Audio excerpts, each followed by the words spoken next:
नमस्कार दोस्तों, मैं आप सभी का अपने YouTube चैनल स्पाई ट्यूटोरियल में स्वागत करता हूं। उम्मीद करता हूं आप लोगों की तैयारी बहुत ही अच्छी चल रही होगी। अभी तक हमने जितना कुछ भी देखा या सीखा वो सब समझ में आ गया होगा। जैसा कि पिछले सेशन में हम लोगों ने इलेक्ट्रिक फील्ड के रिलेटेड सारी चीज़ें देख लिया था। आज उसी के आगे हम इलेक्ट्रिक फील्ड लाइन को देखेंगे और इसको आप अच्छे से देखिएगा, क्योंकि अब तक जेई और नीट में 3 से 4 क्वेश्चन पूछे जा चुके हैं और एकदम बेसिक सा टॉपिक है। आप 45 से 50 मिनट शांति से सुनिएगा, सारा डाउट आपका क्लियर हो जाएगा। तो चलिए बिना टाइम वेस्ट किए हुए सेशन स्टार्ट करते हैं। समझते हैं इलेक्ट्रिक फील्ड लाइंस के बारे में। अब इसको शुरू करने से पहले एक बार मैं आपको रिकॉल करा देता हूं कि इलेक्ट्रिक फील्ड हमारा होता कैसे था। अगर यहाँ हमारा कोई चार्ज क्यू होता था तो हम क्या करते थे, अगर इससे आर दूरी पर, ये सारी चीजें डिस्कस हो चुकी हैं। अगर आपको कुछ भी डाउट है आप प्ले लिस्ट में जाइए, वहां पे सारा वीडियो बना हुआ है, आप एक बार देखिए, सारा डाउट क्लियर हो जाएगा। अब आप बताइए, अगर इस चार्ज क्यू के कारण हमें पॉइंट पी पर इलेक्ट्रिक फील्ड चाहिए होता था तो हम क्या लिखते थे। इलेक्ट्रिक फील्ड हमारा E इक्वल टू क्या आता था, के क्यू इंटू इसके बीच के डिस्टेंस का स्क्वायर। और ये कैसे आता था, अगर हमें पी पे चाहिए होता था, यहाँ पे हम एक छोटू सा चार्ज रखते थे, फिर इस छोटू से चार्ज पर एक क्यू कितना फोर्स लगा रहा है उसको इस चार्ज से डिवाइड कर देते थे। वही आता था कि नहीं, याद आया ना? अब याद आ गया होगा। अगर कुछ भी डाउट है एक बार जाके देखो, पूरी सारा चीजें मैंने डिटेल में आपको एक्सप्लेन किया है। और इलेक्ट्रिक फील्ड का डायरेक्शन किधर होता था, अगर ये प्लस है और टेस्ट चार्ज हमेशा हम प्लस ही रखते थे तो इसको ये रिपेल करेगा, मतलब इस डायरेक्शन में हमारा आता था। तो यहाँ से मैं एक बात बोल सकता हूँ, जो हमारा इलेक्ट्रिक फील्ड है ये डिस्टेंस के इनवर्सली प्रोपोर्शनल के स्क्वायर है कि नहीं, बिल्कुल सही। तो यहाँ से क्या है कि जैसे जैसे हम डिस्टेंस इस चार्ज से दूर होते जाएंगे वैसे वैसे हमारी इलेक्ट्रिक फील्ड की इंटेंसिटी क्या होगी, घटती जाएगी। क्यों? क्योंकि दूरी इंक्रीज होगा तो इलेक्ट्रिक फील्ड घटेगा, और कैसे, स्क्वायर के रेशियो में। ये समझ में आया कि नहीं? फिर यहाँ से फैराडे जी ने एक लॉ सोचा कि कुछ ना कुछ तो देखो, अगर यहाँ पे इलेक्ट्रिक फील्ड आ रही है तो अगर कोई यहाँ से यहाँ आ रहा है तो जरूर कुछ ना कुछ एजेंट होगा जो इसको यहाँ से, अगर इसको मैं ए नाम दे दूं, ए से पी पे पहुंचा रहा है फोर्स को। तो हमें पता चला कि इलेक्ट्रिक फील्ड है जिसके कारण वो यहाँ पे आ रही है। लेकिन इसको पहुंचा कौन रहा है, इसको उन्होंने माना कि कोई हमारी imaginary line, electric field lines हमारी इमेजिनरी लाइन है जिसके कारण हमारा इलेक्ट्रिक फील्ड डेवलप हो रहा है। फिर यहाँ से उन्होंने बोला कि अगर हम एक चार्ज प्लस क्यू रखें, अच्छे से समझिएगा, सारा डाउट आपका क्लियर हो जाएगा। यहाँ से उन्होंने ये बोला कि अगर हम यहाँ पे एक चार्ज रख दे प्लस क्यू तो ये क्या करेगा, इससे इलेक्ट्रिक फील्ड लाइनें निकलेंगी कि नहीं निकलेंगी। तो उन्होंने बोला कि ये एरो के फॉर्म में निकलेगी। और इससे जितना दूर, देखो इलेक्ट्रिक फील्ड की इंटेंसिटी डिस्टेंस अगर इंक्रीज होगा तो इलेक्ट्रिक फील्ड की इंटेंसिटी घटेगी। मानो इससे इतने दूर पे इतना था, फिर इतना हुआ, फिर देखो इतना हुआ। डिस्टेंस यहाँ हमारा जैसे जैसे इंक्रीज हो रहा है इलेक्ट्रिक फील्ड की इंटेंसिटी डिक्रीज हो रही है कि नहीं। ये जो एरो मैं बना रहा हूं ना, इसी को उन्होंने बोला कि ये हमारा क्या दिखाएगा, ये हमारा मैग्नीट्यूड दिखाएगा। अभी इसके बारे में मैं आपको एक्सप्लेन करता हूं, पहले इस डायग्राम को आप समझिए। समझ में आया कि नहीं? देखो जैसे जैसे हम दूर जा रहे हैं इंटेंसिटी हमारी क्या हो रही है, घटती जा रही है। तो यहां से उन्होंने बोला कि जो इलेक्ट्रिक फील्ड की लाइन का हमारा डायरेक्शन है वो इसके क्या हो रहा है, आप देखो इसके परपेंडिकुलर हो रहा है कि नहीं। बिल्कुल। आई होप आपको ये चीज़ें समझ में आ गई होंगी। अगर कहीं भी कुछ भी डाउट है वीडियो को पॉज करिए, एक बार फिर देखिए, क्योंकि एकदम बेसिक चीज़ें हैं। अगर अभी से आप नहीं समझोगे ना तो आगे आपको प्रॉब्लम होने वाली है। ठीक है? तो यहाँ से उन्होंने बोला कि अगर ये हमारा चार्ज प्लस क्यू है, देखो मैंने 3 एरो बनाया है, जैसे जैसे इससे दूर जा रहे हो वैसे वैसे इसकी इंटेंसिटी घटते जा रही है। तो फैराडे जी ने बोला कि जो ये एरो है, जो मैंने यहाँ से एरो बनाया है, ये हमारा क्या दिखा रहा है, ये एरो हमारा दिखा रहा है इलेक्ट्रिक फील्ड की डायरेक्शन। ये हमारा दिखा रहा है कि इलेक्ट्रिक फील्ड इस डायरेक्शन में जा रहा है। जैसे मैं इधर का देखूं, देखो इस डायरेक्शन में जा रहा है। फिर इन्होंने बोला कि ये डायरेक्शन हुआ, और जो हमारा जो इसका एरो है इलेक्ट्रिक फील्ड का डायरेक्शन दिखा रहा है, direction of electric field. Electric field, अब जो इसका मैग्नीट्यूड है वो कैसे निकालेंगे? फिर इसके लिए उन्होंने एक और वो बोला कि जो ये हमारा एरो का लेंथ है यही हमारा इलेक्ट्रिक फील्ड का मैग्नीट्यूड देगा। समझ में आया कि नहीं? यहाँ पे लिख देता हूँ। उन्होंने ये बोला, जो उन्होंने लॉ बनाया था कि जो इस एरो की लेंथ है, लेंथ ऑफ एरो, शुरू शुरू में जहां से इलेक्ट्रिक फील्ड लाइन का कॉन्सेप्ट आया, arrow gives magnitude of electric field. समझ में आया कि नहीं? मैग्नीट्यूड ऑफ इलेक्ट्रिक फील्ड, ये इन्होंने वहां से निष्कर्ष निकाला कि जैसे जैसे हम, अब देखो ना, यहाँ पे आप मैथमेटिकल में भी देख सकते हो, ये इनवर्सली प्रोपोर्शनल 1/r² है। तो यहाँ से क्या आप समझे कि अगर आर, देखो अगर यहाँ से मैं आर लूँ, इसके लिए ज़्यादा है, इसके लिए आर और ज़्यादा हो रहा है, तो मतलब इलेक्ट्रिक फील्ड हमारा कम होगा। तो यहाँ से उन्होंने बोला कि जब हम दूर जाएंगे तो एरो की साइज हमारी क्या हो रही है? छोटी होती जा रही है। समझ में आया कि नहीं? ये फैराडे जी ने ऐसा उन्होंने बोला। तो जब, अब देखो, अगर कोई लॉ आया है तो उसको अपोज करने तो कई लोग तो आ ही जाते हैं। कुछ भी लॉ हो, अगर आप नया ले आओगे तो उससे क्वेश्चन करने लोग आते ही हैं। फिर इनके जमाने के जो और साइंटिस्ट लोगों ने थे, उन्होंने बोला अच्छा ठीक है, आप एरो को तो ऐड करके बता दे रहे हो, लेकिन ये कहाँ तक जाएगी, उसको कैसे, अगर ये एक सिंगल एरो रहे तब क्या होगा? तो उन्होंने इसके लिए भी एक जुगाड़ लगाया। क्या बोले कि चलो फिर से डिस्कस करते हैं। उन्होंने बोला कोई बात नहीं, आप बोल रहे हो तो हम मान ले रहे हैं, फिर से एक चार्ज प्लस क्यू रखे। बोले ठीक है। अब एरो हमारा क्या है? एरो मान लो हमारा कंटिन्यू ये जा रहा है। कहाँ खत्म हो रहा है? लोगों ने बोला हमको पता ही नहीं कहाँ खत्म हो रहा है। आपने बोला कि ये डायरेक्शन बताएगा, एरो का लेंथ मैग्नीट्यूड बताएगा। अब इस प्रॉब्लम को आप सॉल्व करके बताओ। तो फैराडे जी ने यहाँ से दिमाग लगाया, अब तो मैं फंस गया। तो उन्होंने बोला कोई नहीं, कोशिश करते हैं। तो यहाँ से उन्होंने बोला कि आपको क्या जानना है? मैग्नीट्यूड देखो, कोई ने यहाँ नहीं पूछ रहा था। इंटेंसिटी, जैसे यहाँ पे कितनी तीव्रता है, यहाँ पे कितनी है, उस हिसाब से मैग्नीट्यूड निकाल सकते हैं कि नहीं? बिल्कुल निकाल सकते हैं। तो फैराडे जी ने यहाँ से दिमाग लगाया, बोले ठीक है कोई बात नहीं, जो ये हमारी इलेक्ट्रिक फील्ड की ये जो निकल रही है, ये क्या दे रहे हैं? डायरेक्शन। तो हमारा जो निकल रही है वही डायरेक्शन देंगी। जो साइज ऑफ एरो है, अगर हम कंटिन्यू इंक्रीज कर रहे हैं, जो हमारा साइज ऑफ एरो है वो क्या हो गया है? वो इंक्रीज होते जा रहा है, एरो इंक्रीजिंग। ठीक, तो यहां से क्या होगा हमारा? जो हमारा डायरेक्शन ऑफ इलेक्ट्रिक फील्ड है उस पर तो कोई इफेक्ट नहीं आया। लोगों ने मान लिया चलो ये भी ठीक है, डायरेक्शन ऑफ इलेक्ट्रिक फील्ड हमारा सेम है जो उन्होंने पहले बोला था। बोले ठीक है, अब हमें इसकी इंटेंसिटी तो बता दो या मैग्नीट्यूड बता दो। तो उसके लिए उन्होंने क्या बोला कि जो ये मैग्नीट्यूड ऑफ फील्ड है ये हम कैसे निकालेंगे? तो उन्होंने बोला कि इस चार्ज के आप जितना करीब रहोगे, लाइन की डेंसिटी देखो, इसको जो मैं यहाँ से कौन सा कलर दे दूं, चलो एक कलर दे रहा हूँ। यहाँ से देखो, जितने आप इसके करीब हो, यहाँ लाइनें देखो पास पास हैं, पास पास हैं कि नहीं? ये जो मैं डॉटेड कर रहा हूँ, यहाँ पे लाइनें हमारी पास पास हैं। इससे आप थोड़ा सा और आगे जाओगे तो यहाँ पे देखो लाइनें जैसे जैसे दूर होने लगी, इनके इनके भी डिस्टेंस इंक्रीज हुआ कि नहीं? जो मैं रेड कलर से कर रहा हूँ, बिल्कुल डिस्टेंस इंक्रीज होना शुरू हो गया कि नहीं इसके बीच? ध्यान से समझना, एकदम अच्छे से मजे में पढ़ेंगे, सारी चीजें समझ में आ जाएंगी। तो यहाँ से उन्होंने एक निष्कर्ष निकाला। क्या बोला कि देखो, बहुत दिमागदार आदमी थे, इसका भी आंसर उन्होंने दे दिया कि बोले जो मैग्नीट्यूड ऑफ फील्ड है ये किस पे डिपेंड कर रहा है? ये जो लाइन की डेंसिटी है, जो इसका हमारा मैग्नीट्यूड ऑफ फील्ड है।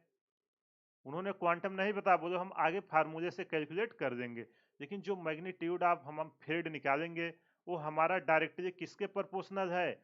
वो हमारा डेंसिटी ऑफ लाइन जितना रहेगा। देखो यहाँ पे इसके जब पास है तो डेंसिटी ज़्यादा है लाइनों की, जैसे जैसे दूर हो रहे हैं डेंसिटी कम होती जा रही है।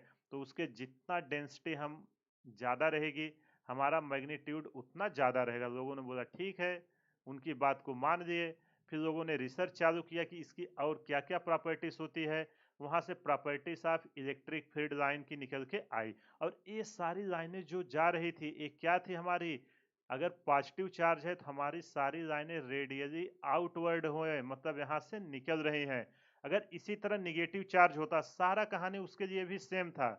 क्या केवल बदल जाएगा डायरेक्शन। अगर यहाँ पे मैं माइनस क्यू रखूं, अब माइनस क्यू पे क्या होगा, यहाँ पे तो लाइनें आके इमर्ज होंगी। तो हम मान देते हैं हमारी लाइनें जो आ रही हैं, इसको इलेक्ट्रिक फील्ड की लाइनें वो यहाँ से आ रही हैं। अरे रुको, मैं कलर चेंज करूँ ना, लोगों को लगेगा पॉजिटिव से निकल के निगेटिव में आ रही है, अलग है। यहाँ आप देखो लाइनें यहाँ पे आके मर्ज हो रही हैं, और ये कैसी हो रही हैं, रेडियली इनवर्ड हो रही हैं। माइनस चार्ज पे हमारी सारी लाइनें क्या हो रही हैं, आके मिल रही हैं। माइनस सबको अपनी तरफ खींच ले रहा है, और प्लस क्या है, सबको अपने से दूर भेज रहा है। बताओ यहाँ तक कुछ भी डाउट है तो बोलो। ये हमारा क्या है, रेडियली इनवर्ड। यहाँ से लोग सेटिस्फाई हो गए। फिर बोले अब चलो इसकी डिफिनीशन। तो उन्होंने इसका एक डिफिनीशन बनाया, उसको हम लिखते हैं। जो हमारी इलेक्ट्रिक लाइन है, ये सब तो आपको ऐसा दिख रही दिखती है, ऐसा कुछ नहीं है, सारी चीजें काल्पनिक चल रही हैं, सब इमेजिनरी है, इसका वास्तविकता से कोई संबंध नहीं है। तो यहाँ से उन्होंने एक डिफिनीशन निकाला। क्या निकाला कि चलो सारे मसले को ही हम एक एक्सेप्शन देके रिमूव कर देते हैं। तो यहाँ से उन्होंने लिखा कि जो हमारी इलेक्ट्रिक लाइंस है, वो सीधा सीधा बोल दिया कि electric lines are imaginary. Electric lines are, देखो मैं चाहता है टाइप करके ला सकता था, बट ये फील नहीं आता। जो आप लोग अगर नोट्स बना रहे होंगे, ऐसा आपको लगना चाहिए क्लास साथ में चल रहा है। Electric lines are imaginary lines in a region, जो हमने रीजन लिया है क्योंकि अनंत तक जाएगा, अभी आगे प्रॉपर्टी आएगी। इन अ रीजन, ठीक, इन a reason of space, space में जो हमारा रीजन है, वहां में हमारे इलेक्ट्रिक फील्ड लाइनें क्या है, इमेजिनरी है। और जो हमारा लाइन है, line along a free space, line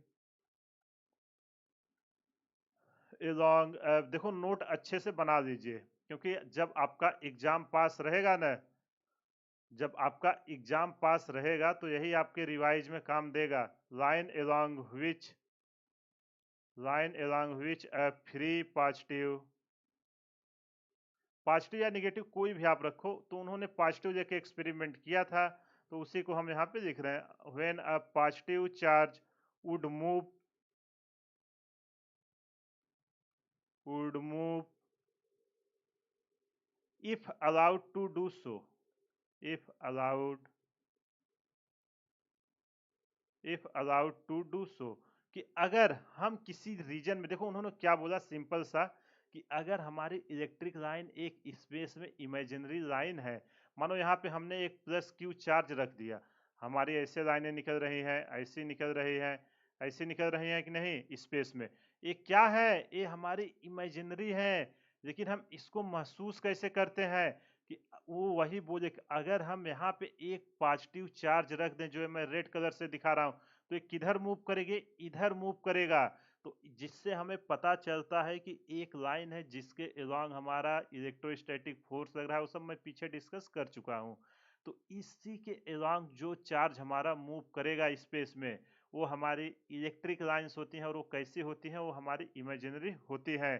आपको समझ में आया कि नहीं। अगर इसी तरह माइनस होता तो हमारा किधर आएगा, अगर हमारा माइनस चार्ज होता, यहाँ पे दिखा देता हूँ, अगर ये हमारा माइनस चार्ज होता, ठीक, तो हमारा माइनस चार्ज होता, माइनस चार्ज पे हमारे इधर आती हैं लाइनें, ऐसे ही होता ना, मैं डायरेक्शन नहीं दे रहा हूँ। अगर हम यहाँ पे एक माइनस चार्ज रखें, तो हमारा चार्ज किधर होगा, ये हमारा इसकी तरफ खींचेगा। अगर ये प्लस चार्ज को रखना है, प्लस इधर रिपेल करेगा, और इधर क्या होगा, अट्रैक्ट करेगा, तो इसका डायरेक्शन क्या होगा, इसके इनवर्ड। यहाँ से एक कॉन्सेप्ट निकल के आया था। बताओ ये चीजें समझ में आई कि नहीं। आई होप आपको ये सारी चीजें समझ में आ गई होंगी। चलिए अब एक एक करके फटाफट प्रॉपर्टीज देखते हैं, अच्छे से समझिएगा। प्रॉपर्टी बहुत ही इंपॉर्टेंट है। प्रॉपर्टी ऑफ इलेक्ट्रिक लाइन, इसी को इलेक्ट्रिक फोर्स लाइन कहते हैं। तो चलो सबसे पहले पहली प्रॉपर्टी देखते हैं। पहली प्रॉपर्टी हमारी क्या है, the line of force of continuous, जो हमारी इलेक्ट्रिक लाइन है, इलेक्ट्रिक फोर्स लाइन, जो हमारी इलेक्ट्रिक फोर्स या इलेक्ट्रिक फील्ड लाइन है, इलेक्ट्रिक फोर्स लाइन क्या है हमारी, are continuous smooth curve, are continuous smooth curve without break, smooth curve. जो हमारी ये लाइनें हैं ये बिना ब्रेक के क्या है, कंटिन्यू है। पता है ना, एग्जाम्पल सभी आपने देखा कि जो हमारी इलेक्ट्रिक फील्ड लाइनें, अगर मानो यहाँ से हमारा प्लस क्यू है, यहाँ से हमारी लाइनें निकल रही हैं, ये कंटिन्यू जाएंगी, नहीं कि ऐसे फिर ऐसे फिर ऐसे, ये नहीं जाएंगे, हमारा गलत है। हमारा क्या है, जो लाइन हमारी जाएगी वो कंटिन्यू ही रहेगी। ठीक इसी तरह माइनस चार्ज होता तो जो आएगी कंटिन्यू ही आएगी। और ये आती कहाँ से है, अनंत से आती हैं। चलो अब अगला पॉइंट देखते हैं कि अगर हमारा पॉजिटिव चार्ज था तो यहाँ से देखो क्या हो रहा है, लाइनें जा रही हैं, और निगेटिव चार्ज है तो क्या हो रहा है, लाइनें आ रही हैं। तो चलो इसी को हम लिखते हैं, दे, ये चलती कहाँ से है लाइनें, दे ओरिजिनेट्स फ्रॉम पॉजिटिव चार्ज, ये पॉजिटिव चार्ज से चालू होते हैं। दे ओरिजिनेट्स फ्रॉम पॉजिटिव चार्ज, और आती कहाँ से है, एंड टर्मिनेट एट, जहाँ खत्म होती हैं, खत्म नहीं मतलब वहां पे आती हैं, and terminate at negative charge. समझ में आया कि नहीं? इसका एग्जाम्पल अभी मैंने पीछे बनाया था, वहां पे देख लीजिए, सारा डाउट आपका क्लियर हो जाएगा। देखो यहाँ पे पॉजिटिव से हमारी लाइनें निकल रही हैं और निगेटिव पे क्या हो रही हैं, लाइनें आ रही हैं। इसी को मैंने यहाँ पे लिखा है। तीसरी प्रॉपर्टी क्या थी, तीसरी प्रॉपर्टी हमारी थी कि ये जो हमारी लाइनें निकल रही हैं ये कोई भी क्लोज लूप नहीं बनाना चाहिए। They do not form, they do, देखो बहुत ही आज का एकदम थ्योरी टॉपिक है लेकिन बहुत ही कॉन्सेप्चुअल है। They do not form closed loop, ये कोई भी एक क्लोज्ड लूप नहीं बना चाहिए। क्लोज्ड लूप होता क्या है, देखो क्लोज्ड लूप ऐसे, अगर हमारा एक चार्ज यहाँ पे पॉजिटिव रखा है, यहाँ पे एक हमारा चार्ज निगेटिव है, तो हमारी इलेक्ट्रिक फील्ड लाइन क्या होगी, पॉजिटिव से निकलेगी निगेटिव पे जाएगी, जाएगी कि नहीं? ये बिल्कुल सही, जो हमारा सेकंड था प्रॉपर्टी। लेकिन ये वापस से लौट के यहाँ पे ऐसे नहीं आनी चाहिए। क्यों? क्योंकि ये गलत हो जाएगी। इसका देखो ओरिजिन और टर्मिनेट एक ही पॉइंट हो जाएगा, जो पॉसिबल नहीं है। तो हमारा क्या होता है कि ए एक क्लोज लूप नहीं बनानी चाहिए। देखो यहाँ पे क्लोज लूप बनाते, क्या है हमारा, गलत है। यहाँ पे क्लोज लूप हमारा नहीं बनना चाहिए। सही क्या होगा, ये रहा प्लस क्यू, ये रहा माइनस क्यू, तो हमेशा प्लस से निकल के माइनस पे जाएगी। बताइए पहले ए आपको समझ में आया कि नहीं? अब चलो अगला पॉइंट देखते हैं, जो हमारा चौथा पॉइंट है। अब आप बताओ, ये लाइनें जब हमारी निकल रही हैं या आ रही हैं तो स्पेस में कहाँ से जा रही हैं, इनफिनाइट पे। दे डू नॉट टर्मिनेट, यहाँ पे लिख दे रहा हूं, दे डू नॉट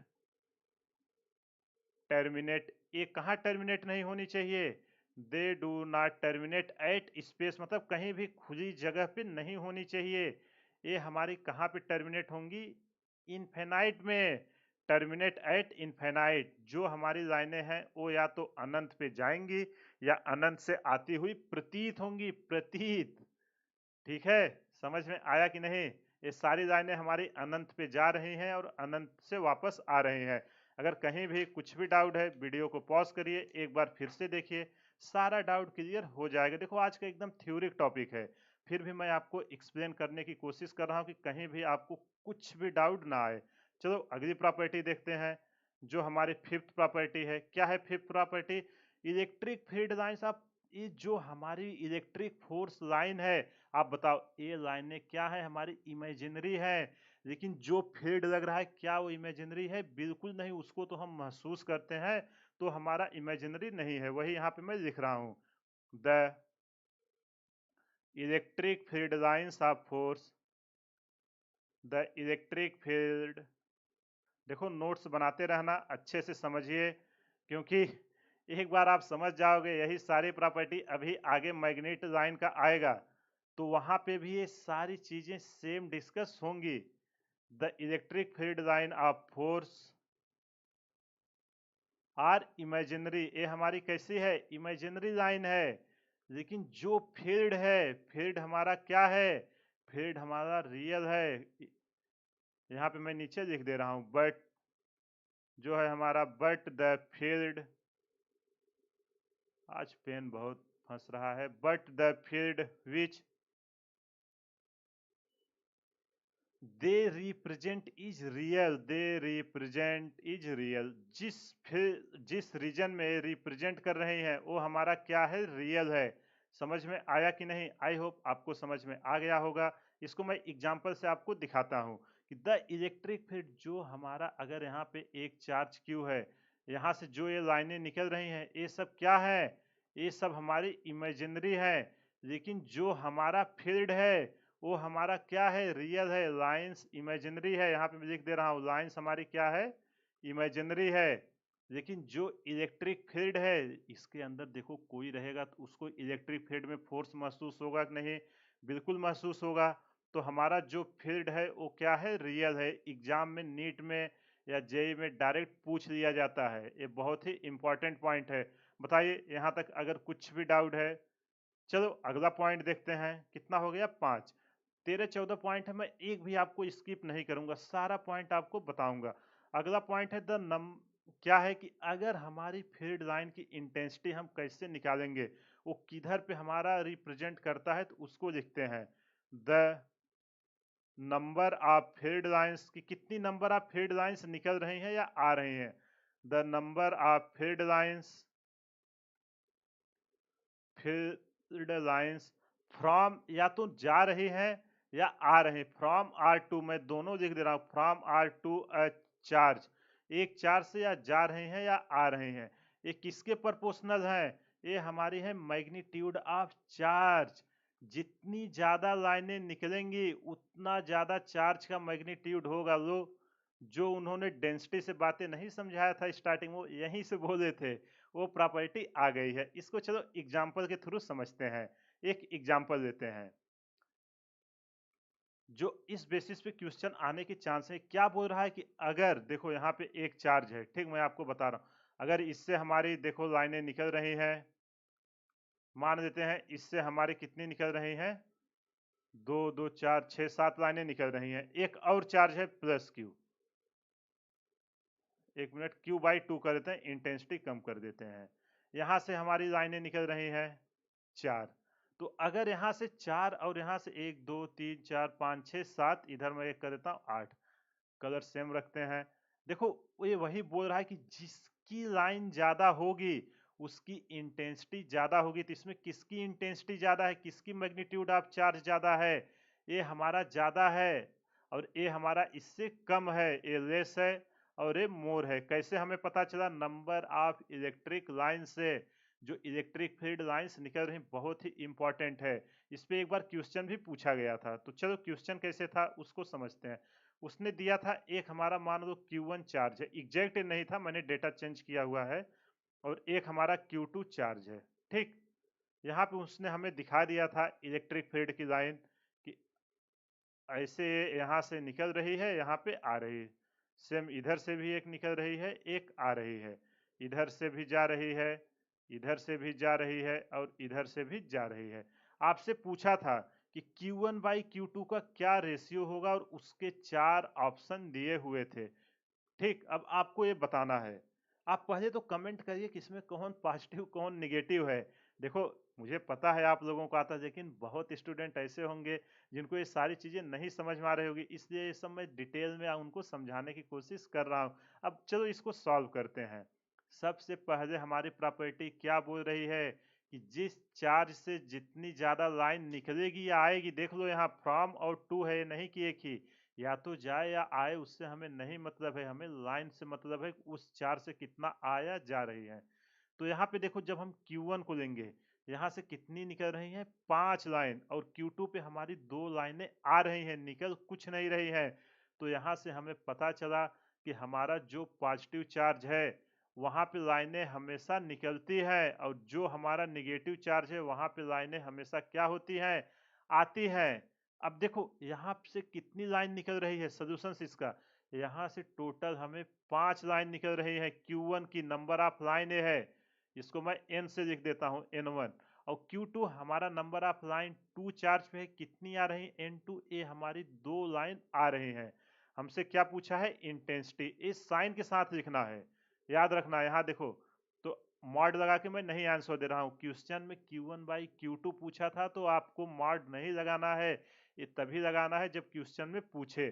तो Q1 की कितनी नंबर ऑफ लाइन 5 है, तो +5, और Q2 की आ रही है तो -2। हमारा आंसर निकल के आया -5/2। तो जो हमारी Q1 की इंटेंसिटी है वो कितना निकल के आया, -2.5 टाइम्स ऑफ Q2। Q2 के कंपेरिजन में हमारा Q1 2.5 टाइम्स ज़्यादा है। इस प्रॉपर्टी को याद रखना, इस पे क्वेश्चन पूछे जाने के चांसेस बहुत ही ज़्यादा है, क्योंकि आपको लाइन आप देख लेना PYQ में, जेई और नीट में इस कॉन्सेप्ट पे आया हुआ है। चलो अब अगली प्रॉपर्टी देखते हैं। देखो एक एक करके मैं आपको इस लेवल पे पहुंचा दूंगा ना कि कोई भी क्वेश्चन पूछेगा आप उसको कर लोगे। और आपको पता है, मैं अभी से बोल रहा हूँ कि जो एग्जाम आप चाहे जेई चाहे नीट या बोर्ड के लिए प्रिपरेशन कर रहे हो, सारे क्वेश्चन मेरे नोट से ही आएंगे। और आपको यकीन ना हो, क्लास 11th में भी मैंने यही चीज बोला था। जब एग्जाम हुआ, जितना चैप्टर मैंने कवर किया था उसमें से सारे क्वेश्चन, चाहे जेई हो चाहे नीट हो या बोर्ड हो, उसमें से ही आए थे और इस बार भी आएंगे। तो आप अगर हमारे चैनल से स्टडी कर रहे हैं, पूरा बेफिक्र होकर स्टडी कीजिए, आपके रैंक लाने की जिम्मेदारी हमारी। बस जो मैं कॉन्सेप्ट सिखा रहा हूं उसको अच्छे से सीखिए, क्वेश्चन प्रैक्टिस कीजिए, डेफिनेटली आपके अच्छे स्कोर आ जाएंगे। चलिए, और यार अगर यहाँ तक आप देखे हो तो एटलीस्ट चैनल को सब्सक्राइब कर दीजिए और अपने फ्रेंड को भी शेयर कीजिए। चलिए अब अगला पॉइंट देखते हैं, पॉइंट नंबर 7। जो हमारी फील्ड लाइन है, बहुत ही इंपॉर्टेंट पॉइंट। अभी जितना मैं लिख रहा हूं ना, सब बहुत इंपॉर्टेंट पॉइंट है। The field lines are symmetric. The field line, इस पे भी क्वेश्चन आए हुए हैं। The field lines are symmetric, किसके symmetry? About the field lines are symmetry about the line joining, about the line joining, जो line join करा रहा है उसके सिमेट्रिक होगा। About line joining between, line joining between two charges, जो दो चार्जों के बीच जो लाइन ज्वाइन करा रही है बिटवीन टू चार्जेस, उसकी क्या होगा? सिमेट्री होगा। कैसे बोल रहा है, तो चलो यहाँ पे मैं डिस्कस करता हूँ। मान लेते हैं यहाँ हमारा एक चार्ज है Q1, और कलर चेंज कर देते हैं तो और अच्छा लगेगा। ठीक, चलो यहाँ पे हमारा एक चार्ज है Q1 और एक चार्ज है Q2।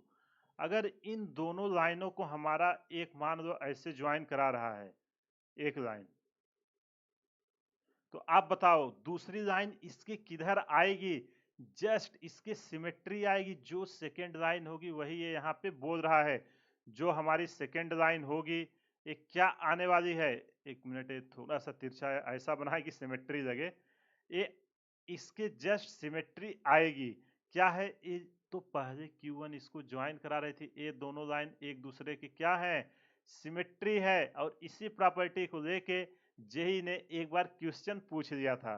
तो चलो समझते हैं कि उसने क्या क्वेश्चन पूछा था। ठीक, उसको एनालिसिस करते हैं। उसने ऐसा क्वेश्चन दिया था सेम इसी पैटर्न में कि हमारे पास दो चार्ज हैं Q1 और Q2। ठीक, अगला पेज ले लेके अगला स्लाइड ले लेते हैं तो ज़्यादा बेटर रहेगा, क्योंकि उसके लिए थोड़ा सा जगह हमें चाहिए। इसी प्रॉपर्टी पे उसने एक क्वेश्चन पूछा था, तो चलो एग्जांपल लेके उसको समझते हैं। क्या उसने बोला कि हमारे पास दो चार्ज हैं Q1 और Q2। ठीक, कोई बात नहीं, जो हमको बोला हमें क्या, जो बोलोगे हम तो कर देंगे। यहाँ से इनको ऐसे ज्वाइन कराया। ठीक, और हमसे चार ऑप्शन दे दिया। क्या दिया था उसने? चार ऑप्शन। इनकी इंटेंसिटी पूछ रहा था, Q1 ग्रेटर देन Q2, या हमारा Q2 ग्रेटर देन Q1। मतलब ये चार्ज का जो मैग्नीट्यूड है, Q2 ज़्यादा है Q1 छोटा है। या तीसरा हमें दे दिया कि दोनों हमारे बराबर हैं। और एक और पॉइंट दिया था, शायद इसमें से कोई नहीं, नन ऑफ द एबव। समझ में आया कि नहीं? आप वीडियो को पॉज करिए और प्रॉपर्टी अभी मैंने आपको सिखाई है, आप थोड़ा सा एनालिसिस करने की कोशिश कीजिए, क्योंकि आप कोशिश करोगे और अगर आपको नहीं आएगा, वापस से मैं बताऊंगा ना, तो आपको चीज़ें बहुत ही अच्छे से समझ में आएंगी। इसलिए पहले खुद से ट्राई कीजिए। आई होप आपने ट्राई कर दिया होगा। अगर आपसे सॉल्व हुआ तो बहुत ही अच्छी बात, नहीं हुआ तो मैं कर रहा हूं और देखिए कि कहाँ पे गलती हुई। तो हमें क्वेश्चन में क्या दिया था? हमारी दो लाइनें थी जो ऐसे ज्वाइन करा रही थी। ठीक, इसको थोड़ा और अच्छे से बना देते हैं तो आपको और अच्छा लगे। जो हमारी लाइनें हैं मान लेते हैं कुछ इस तरीके से जाके ऐसे आ रही हैं। ठीक। अब हमारा प्रॉपर्टी क्या बोलता है कि कोई भी दो लाइनें अगर चार्ज को ज्वाइन कर रही हैं, क्या होंगी? उसके सिमेट्री होंगी। होंगी कि नहीं? उसके सिमेट्री ही होनी चाहिए। तो चलो इसको हम फिर से प्लॉट करते हैं। अगर ऐसे ही है और दूसरी लाइन हमारी क्या आएगी? जस्ट इसके सिमेट्री। तो चलो इसके सिमेट्री बना देते हैं और एनालिसिस करते हैं। अब आप बताओ यहां से आपको क्या क्या इंफॉर्मेशन मिलती है? थोड़ा मैं डायग्राम वो करने की कोशिश कर रहा हूँ। ये है हमारी सिमेट्री उसकी। अब आपको ये देख के कैसे पता चलेगा कि कौन सा ज्यादा है कौन सा कम? अब चलो यहाँ से हम कुछ जुगाड़ करते हैं। तो हम क्या करते हैं, मान लेते हैं इनके बीच जो एंगल है ये अल्फा, और जहां पे आके मर्ज हो रही है यहाँ पे है बीटा। अब इसको डिस्कस करने से पहले मैं आपको एक यहाँ पे और डिस्कस करवा रहा हूँ। आप इसको देखिए क्या हो रहा है। यहाँ पे मेरा मान लो एक चार्ज है Q। यहाँ से हमारी लाइनें ऐसी निकल रही हैं। ठीक। यही चार्ज Q है और यहाँ से हमारी लाइनें जो जा रही हैं वो इस तरीके से जा रही हैं। अब यहाँ से आप मुझे एक बात बताओ, आपको यहीं से कॉन्सेप्ट क्लियर हो जाएगा कि अगर मैं दो लाइनों के बीच यहाँ एंगल देखूं, अगर इनके बीच में अल्फा देखूं एंगल, तो और इनके बीच बीटा देखूं, तो आप बताओ कि अगर एंगल ज्यादा है तो हमारी फील्ड की इंटेंसिटी क्या होगी? शुरू में ही मैंने बताया था कि अगर हमारी जो फील्ड लाइन ज्यादा है तो उसका मैग्नीट्यूड ज्यादा होगा। यहीं पे देख लो कि नंबर ऑफ फील्ड लाइन जितनी ज्यादा होगी उतना ज्यादा मैग्नीट्यूड ऑफ चार्ज होगा। तो यहाँ पे देखो अगर फील्ड लाइन यहाँ पे इनके बीच एंगल, अगर एंगल ज्यादा है तो ऑफ कोर्स लाइन हमारी क्या हुई है? कम हुई है। इनके बीच में स्पेस आ गया तभी तो एंगल ज्यादा हुआ है कि नहीं? अगर ना समझ में आए परपेंडिकुलर ना बना के बोलो, मैं आपको किसी एंगल पे दिखा दूं जस्ट आपको समझाने के लिए। बी पे देखो इसकी डेंसिटी ज्यादा है लाइनों की, तो अगर हमारा अल्फा, यहाँ से समझ में आया कि नहीं कॉन्सेप्ट? क्यों? क्योंकि एंगल ज्यादा होगा तो हमारी कम लाइनें आएंगी, एंगल कम होगा तो ज्यादा लाइनें आएंगी। जितनी ज्यादा लाइनें आएंगी वो उतना स्ट्रांग होगा।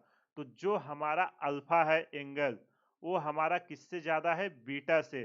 तो अल्फा में हमारा क्या आएगा? लेस लाइन आएगा। यहाँ पे हमारी लेस लाइन आएगी। और अगर हमारी लेस लाइन आई, कम लाइन आई, तो हमारा मैग्नीट्यूड क्या होगा? मैग्नीट्यूड भी कम होगा। लेस मैग्नीट्यूड किसके? Q2 के। और अल्फा का मैग्नीट्यूड कितना है? Q1। इनके बीच जो एंगल है, तो यहाँ से हम क्या बोल सकते हैं? जो हमारी Q2 की वैल्यू है वो किससे ज्यादा है? Q1 से। कौन सा ऑप्शन सही हुआ? ऑप्शन 2। इस पे एक क्वेश्चन जेई में आया था, आप जाके देख लेना, सेम यही कॉन्सेप्ट था। अब नेक्स्ट टाइम नीट या जेई आपके बोर्ड में पूछे, बता दोगे कि नहीं?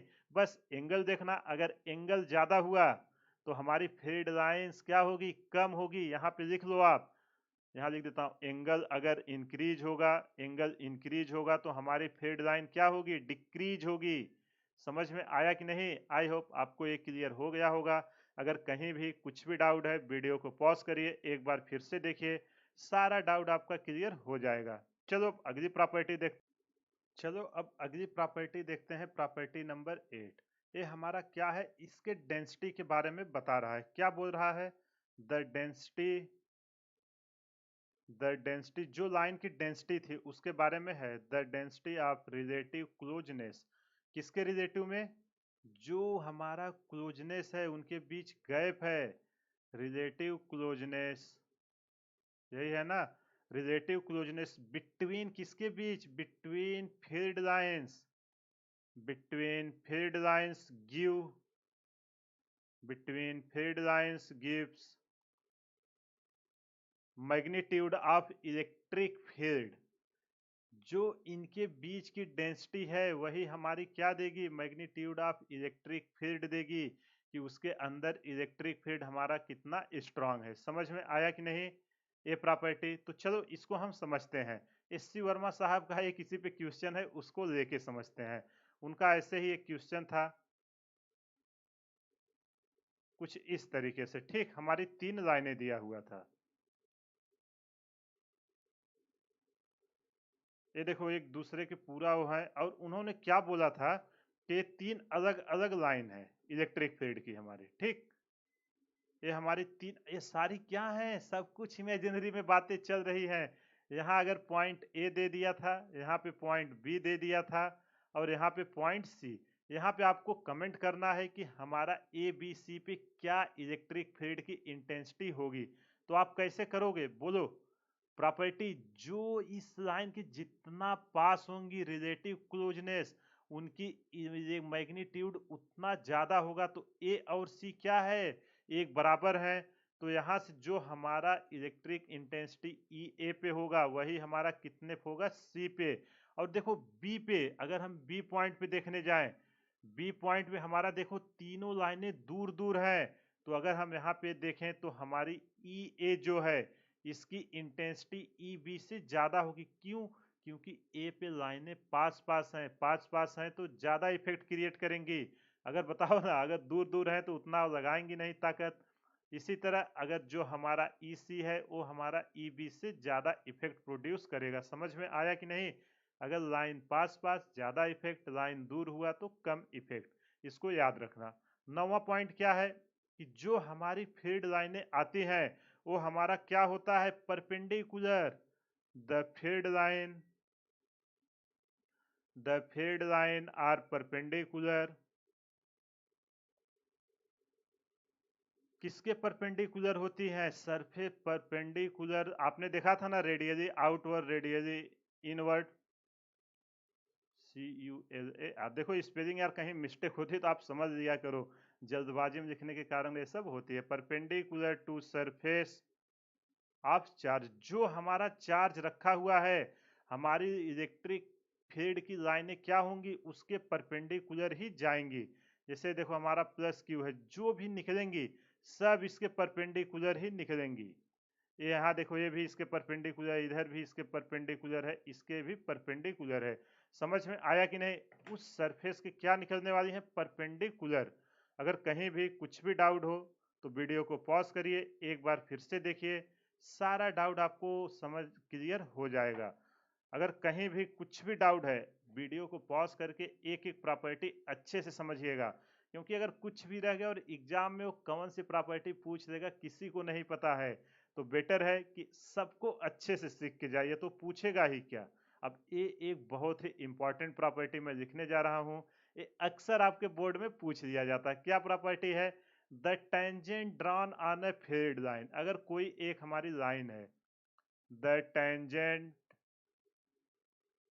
Drawn on a field line, अगर हम किसी फील्ड लाइन पे टेंजेंट ड्रॉ करें तो हमारा क्या देगा? उस इलेक्ट्रिक फील्ड की डायरेक्शन देगा। Field lines gives the direction of. देखो ये सब आप खुद से ना मेमोराइज करना, बहुत अच्छा आपको लगेगा। कुछ इसमें है ही नहीं, इतना आसानी से मैं एक एक टॉपिक आपको एक्सप्लेन कर रहा हूँ कि ताकि आपको कहीं भी कुछ भी प्रॉब्लम ना हो। और कहाँ पे देगा? जिस पॉइंट पे भी आपको चाहिए वहाँ पे टेंजेंट ड्रा करिए, वहाँ पे एट दैट पॉइंट आपको क्या देगा? इलेक्ट्रिक फील्ड की वो डायरेक्शन देगा। समझ में आया कि नहीं? आई होप आपको समझ में आ गया होगा। तो चलो इसको एग्जाम्पल से समझते हैं। ये मान लेते हैं हमारी एक इलेक्ट्रिक फील्ड लाइन दिया हुआ है।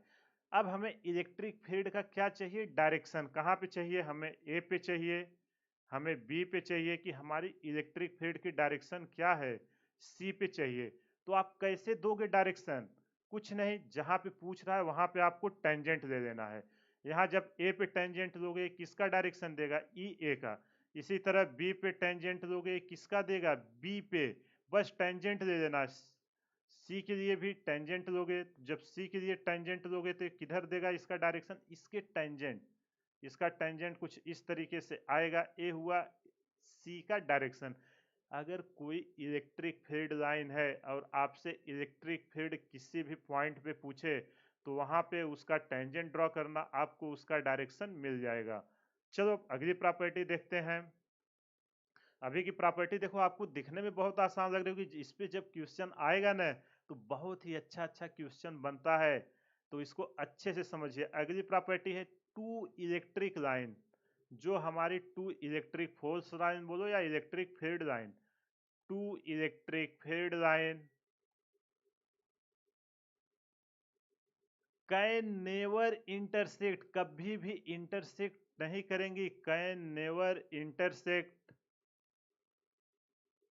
Can never intersect each other, एक दूसरे को कभी भी क्रॉस नहीं करेंगे। अदर भाषा में कि दो लाइन एक दूसरे को कभी भी क्रॉस नहीं कर सकती, दोनों अपने अपने रास्ते जाती हैं, कोई किसी के रास्ते में नहीं आएंगी। अब क्यों नहीं आएंगी उसका कारण समझते हैं। तो चलो मान लेते हैं एक हमारी इलेक्ट्रिक फील्ड लाइन मान लेते हैं ए है, ठीक। एक हमारी इलेक्ट्रिक फील्ड लाइन दूसरे कलर से बनाते हैं, मान लेते हैं ए है, और ये दोनों एक दूसरे को क्रॉस किए हैं। इसको थोड़ा सो कर देते हैं, ठीक। एक हमारी ये डायरेक्शन है और इसको इसने क्रॉस किया है। अगर सोचो ये इसको यहाँ पे क्रॉस किया है और हमको यहाँ पे डायरेक्शन चाहिए। अब मैंने आपको बुलाया कि भाई आओ, मानो आप डायरेक्शन बताओ। अब इस पे आप आओगे, आप तो बोलोगे ये पॉइंट हमें बोलता है जहाँ डायरेक्शन चाहिए वहाँ पे टेंजेंट ड्रॉ करो। चलो ठीक है, तो आपने बोला ये भी ठीक है। मैं यहाँ पे हमें चाहिए था, हम यहाँ पे डायरेक्शन टेंजेंट का ड्रॉ कर देंगे। अगर इसको मैं लाइन 1 बोलूँ, इसको लाइन 2 बोलूँ, इधर आया E1। फिर मैं एक दूसरे आदमी को बुलाया, आपके साथ वाले को मैं बोला भाई आओ तुम भी इसका टेंजेंट ड्रॉ करो। वो आया, बोला अच्छा टेंजेंट ड्रॉ करना है, तो वो भी यहाँ से इसका टेंजेंट ड्रॉ कर दिया। ये क्या हुआ, E2। ये भी सही है, ये भी ठीक है, ठीक है, दोनों ठीक है अपनी अपनी जगह। तो फिर क्या हुआ, अब यहाँ पे कंफ्यूजन आ जाएगा, इलेक्ट्रिक फील्ड का डायरेक्शन किधर है, E1 है या E2 है। तो यहाँ से एक कॉन्सेप्ट बना कि दो इलेक्ट्रिक फील्ड लाइन कभी भी एक दूसरे को इंटरसेक्ट नहीं कर सकती, विच इज नॉट पॉसिबल। ये बहुत ही इंपॉर्टेंट पॉइंट है। अगर कभी भी आपके बोर्ड एग्जाम में 1 नंबर का क्वेश्चन पूछ लेता है, आप आसानी से आंसर दे दोगे। या जेई या नीट में भी असर्शन और रीजन टाइप का क्वेश्चन बहुत आता है, वहां भी पूछता है, आप आसानी से इसका आंसर दे दोगे, ठीक। चलो अगली प्रॉपर्टी देते हैं 12, इसको पहले समझते हैं फिर इसको लिखेंगे। देखो अगर हमारे दो पॉजिटिव चार्ज रखे हुए हैं, ये हमारा पॉजिटिव चार्ज है, ये भी हमारा पॉजिटिव चार्ज है सेम मैग्नीट्यूड का, यहाँ से लाइन निकल रही है, कोई बात नहीं, जाओ कहाँ तक जाएंगे, अनंत तक जाएंगे, ठीक है, जहां जाना है। ये दोनों एक दूसरे से सेंट्रॉइड पे जुड़ रहे हैं, इधर से भी लाइन, और इधर से जो निकल रही है पॉजिटिव डायरेक्शन में, इधर भी निकल रही है। ऐसे ही इधर से लाइन निकल रही है, इधर से भी लाइन निकल रही है, इधर से भी लाइन निकल रही, इधर से भी। चलो जो दोनों चार्ज के आउटर साइड जा रहे हैं, ए और इधर ए, दोनों इनसे तो हमें कोई लफड़ा नहीं है, ये अपने अपने रास्ते में जा रही है, कोई नहीं, चली जाएंगी। लेकिन जो ये दोनों एक दूसरे की तरफ, आप देखो दो ताकतवर एक तरफ आ रहे हैं, जहां पे टकराएंगे वहां क्या होगा, प्रॉब्लम तो क्रिएट होगी। तो ये दोनों सेम चार्ज हैं, क्या होगा, ये कभी टकराएंगे नहीं, टकराएंगे। इनको एक दोनों को अगर एक क्रॉस किया तो हमारा सारा लॉ गलत हो जाएगा। तो देखो अगर सपोज ये लाइन हमारी ऐसी होती, यहाँ मैं जस्ट डॉटेड बना रहा हूँ, ये कैसी जाती, अगर ये हमारा पॉजिटिव चार्ज ना होता, कुछ इस तरीके से जाती कि नहीं, बताओ आप, इस तरीके से जाती। और इसी तरह अगर हमारी ये ब्लू लाइन है, ये किधर जाती, ये हमारा इधर जाती कि नहीं, ये भी इधर आती, और ये एक पॉइंट पे आके क्या करती, एक दूसरे को क्रॉस कर देती, जो कि पॉसिबल ही नहीं है। तो ये लाइनें इधर न जाके क्या होती हैं कि ऐसे घूम जा, एक मिनट, कलर जो रेड है वही बनाते हैं। तो ये लाइनें हमारी जब सेम चार्ज है यहाँ से जाके अपनी डायरेक्शन इधर घुमा लेती है, ताकि एक दूसरे को क्रॉस ना करे। इसको भी इधर जाना था, अब ये क्या करेगा, आगे न जाके अपना डायरेक्शन चेंज कर देगा, ये एक्चुअल डायरेक्शन होगी, ठीक। ये तो हमने इमेजिनरी बनाई है। इसी तरह हमारा ब्लू वाला इसकी तरफ अप्रोच कर रहा था, लेकिन जैसे ही इसके करीब आने लगेगा ये भी अपना डायरेक्शन बदल देगा। होता है ना, जब ज्यादा करीब जाने लगे तो दूरियां भी आने लग, तो ये भी अपना डायरेक्शन बदल दिया। चलो इधर देखो अच्छे से, तो यहाँ से एक क्या आया कि direction will change, they will not cross each other. यहाँ पे आप देख लीजिए उसका एग्जाम्पल के थ्रू कि अगर हमारी जो दो लाइनें हैं एक दूसरे को अगर क्रॉस करने आएंगी इस पॉइंट पे, तो क्या होगा, वहां पे वो दोनों अपनी डायरेक्शन को चेंज कर देंगी लेकिन एक दूसरे को नहीं क्रॉस करेंगी। यहाँ पे लिख देता हूँ डायरेक्शन, यहाँ पे डायरेक्शन चेंज हो जाता है, डायरेक्शन विल चेंज। रिपेल कर रही है, आपको पता ही है, ये सारी चीजें मैंने पिछले लेक्चर में डिस्कस किया हूँ। They will not they will not cross each other, इन दोनों को एक दूसरे को क्रॉस नहीं करना है, जिसके कारण जैसे ही इसके पास आने की कोशिश करेंगे, बोलेंगे भैया समझौता हुआ है, हम एक दूसरे को नहीं काटेंगे, आप इधर घूम जाओ, हम भी इधर ही घूम जाते हैं। समझ में आया कि नहीं? चलो अब अगली प्रॉपर्टी देखते हैं। Property number 30। बोर तो नहीं हो रहे हो ना? एकदम इजी इजी चीजें हैं यार, कुछ नहीं, अच्छे से समझिए, रट्टा मत मारिए, समझिए, सारी चीजें याद हो जाएंगी एकदम कॉन्सेप्ट के थ्रू। अगला है कि जो हमारा फील्ड लाइन है, प्लस प्लस क्या करता है, रिपेल करता है। Field lines repel by positive charge, repel by positive charge, जो हमारा पॉजिटिव चार्ज है उसके द्वारा हमारी फील्ड लाइनें क्या होती हैं, रिपेल करती हैं। यहाँ पे देखो रिपेल कर रही हैं। और अगर हमारा निगेटिव चार्ज हुआ, एंड अट्रैक्ट होता है ना, लोग अपने उल्टे अपोजिट के साथ अट्रैक्ट होते हैं, सेम के साथ क्या करेंगे, रिपेल।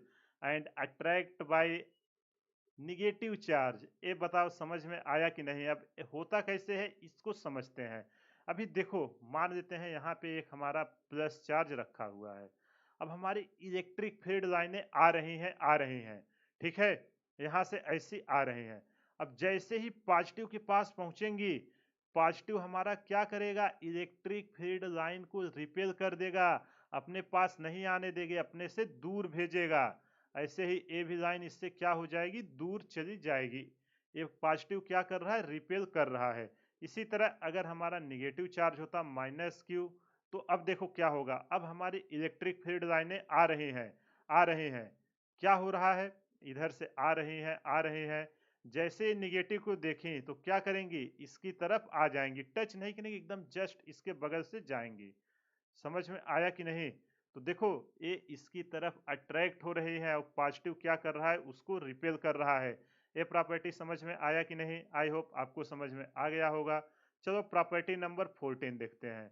अच्छे से समझना है कि प्रॉपर्टी, अगर हमारी कोई लाइन पैरेलल हो, ये देखो बहुत ही इंपॉर्टेंट है, इस पे भी क्वेश्चन आए हुए हैं। पैरेलल हो, स्ट्रेट हो, मतलब पैरेलल स्ट्रेट सीधी, या इन तीनों में से कोई भी, या हमारा इक्वी स्पेस, इक्वी स्पेस मतलब उनके बीच की दूरियां बराबर हो, दूरियां कम ना हो, तो हमारी जो फील्ड लाइन होती है, equi space field lines represent equal field. कैसे, इसके बारे में हमने सारी चीजें अभी पिछली प्रॉपर्टी में डिस्कस किया हुआ है कि डेंसिटी किस पे डिपेंड कर रहा है, लाइनों पे। अगर लाइनें हमारे इक्वली इक्वी स्पेस्ड हैं, पैरेलल हैं, तो हमारा क्या होगा, सेम होगा। Lines represent uniform electric field. समझ में आया कि नहीं? आई होप आपको ये समझ में आ गया होगा। अगर कहीं भी कुछ भी डाउट है, वीडियो को पॉज करिए, एक बार फिर से देखिए, सारा डाउट आपका क्लियर हो जाएगा। तो चलो मान लेते हैं हमारी इलेक्ट्रिक फील्ड लाइन है, देखो पैरेलल है एक दूसरे के, स्ट्रेट भी है, इक्वी स्पेस है, इनके बीच बराबर दूरी है, एकदम बराबर है। तो अगर कोई हमसे इलेक्ट्रिक फील्ड या ए पे पूछे, बी पे पूछे या सी पे, तो हमारा क्या है, इलेक्ट्रिक फील्ड बराबर होगा यूनिफॉर्म। जो हमारा इलेक्ट्रिक फील्ड ए पे होगा वही इलेक्ट्रिक फील्ड बी पे होगा, और वही इलेक्ट्रिक फील्ड सी पे होगा। एक कौन सा केस है हमारा, यूनिफॉर्म इलेक्ट्रिक फील्ड को हम ई वेक्टर से लिख देते हैं, ठीक। अगर इसी तरह यूनिफॉर्म नहीं है, मान लेते हैं अब हमारी लाइनें जो हैं थोड़ा सा यूनिफॉर्म नहीं है, कुछ इस तरीके से हैं, देखो, क्या इनके बीच डिस्टेंस बराबर है, क्या एक दूसरे के पैरेलल हैं, बिल्कुल नहीं है। तो ये क्या है, ये हमारी नॉन यूनिफॉर्म है, यहाँ ए है, यहाँ बी है। तो क्या हमारा ये दोनों बराबर होगा, बिल्कुल नहीं होगा। इलेक्ट्रिक फील्ड ए बी का बराबर नहीं होगा, क्यों? क्योंकि ये हमारा नॉन यूनिफॉर्म लाइनें हैं। अभी ऐसे ही यूनिफॉर्म मैग्नेटिज्म, ये सब सारी प्रॉपर्टी वहां भी डिस्कस होगी, इसलिए अच्छे से अभी समझ लीजिए वहां, ताकि आपको कुछ भी डाउट ना हो। देखते हैं हम कंडक्टर के बारे में। हमने स्टडी किया था कि कंडक्टर के अंदर इलेक्ट्रिक फील्ड जीरो होती थी, कौन से कंडीशन में? इलेक्ट्रोस्टैटिक कंडीशन में। तो उसी को यहाँ पे मैं लिख रहा हूँ, अंडर इलेक्ट्रोस्टैटिक कंडीशन, अंडर। देखो ये मैं इसलिए नहीं टाइप करके रहा ना, आपको फील आए, साथ में क्लासेस चलती हैं, आप भी समझते रहते हो तो बोरिंग नहीं लगती। अंडर इलेक्ट्रोस्टैटिक कंडीशन, जो हमारा इलेक्ट्रिक फील्ड है वो क्या होगा? जीरो होगा। Electric field inside a conductor, electric field inside a conductor is absent, inside a conductor is absent। वो क्या होता है? जीरो होता है, या कंडक्टर इज absent। उसके अंदर कोई भी हमारी इलेक्ट्रिक फील्ड नहीं होती, मतलब E इक्वल टू जीरो। ये हमारा किस कंडीशन में होता है? Under electrostatic.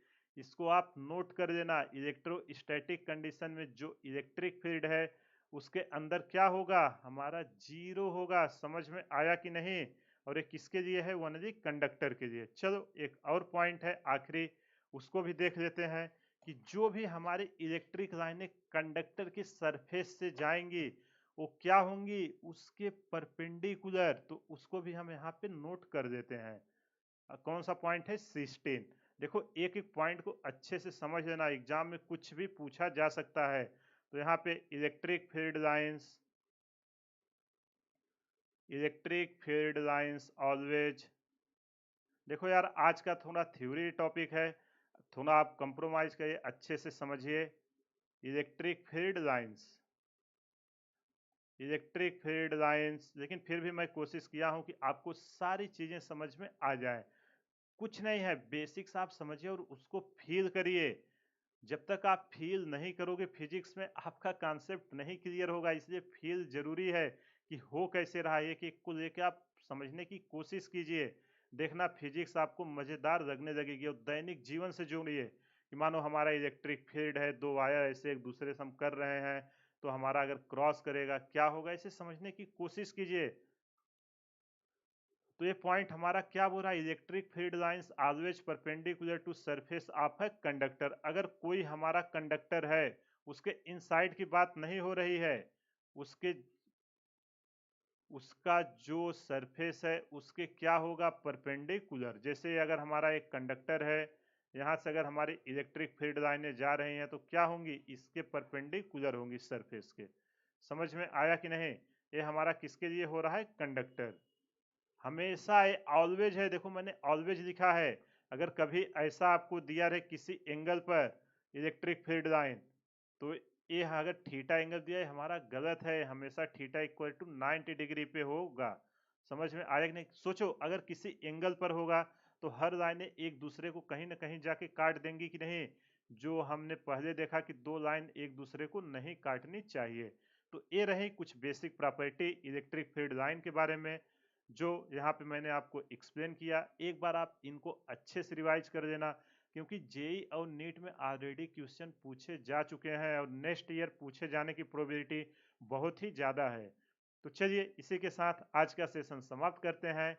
कमेंट करके ज़रूर बताना वीडियो आपको कैसा लगा। अगर कहीं भी कुछ भी डाउट है आप कमेंट बॉक्स में डालिए, मैं आपको उसका सोल्यूशंस प्रोवाइड करूंगा। दूसरा प्लेटफॉर्म टेलीग्राम है, आप उसको ज्वाइन कर लीजिए, वहाँ पे क्वेश्चन पोस्ट कीजिए। उसके अलावा आप टेलीग्राम से जो कुछ मैं यहाँ पे डिस्कस कर रहा हूँ ये नोट्स आप वहाँ से डाउनलोड कर सकते हो। वीडियो ख़त्म होने के बाद मैं टेलीग्राम के ग्रुप में पोस्ट करता हूँ, जाइए वहाँ से डाउनलोड करके और अपना खुद का नोट्स बनाइए। और देखिए यार रट्टा मत मारिए, जिस तरीके से मैं एक्सप्लेन कर रहा हूँ ना उस तरीके से आप भी समझने की कोशिश कीजिए, देखना फिजिक्स एकदम अच्छा लगने लगेगा। तो चलिए इसी के साथ आज का सेशन समाप्त करते हैं, मिलते हैं अगले सेशन में एक नए टॉपिक के साथ। तब तक आप ज़्यादा से ज़्यादा क्वेश्चन प्रैक्टिस कीजिए, कहीं भी कुछ भी डाउट है आप मुझे पोस्ट कीजिए। हमारे चैनल को ज़्यादा से ज़्यादा शेयर करें, सब्सक्राइब करें व लाइक करें। Thank you.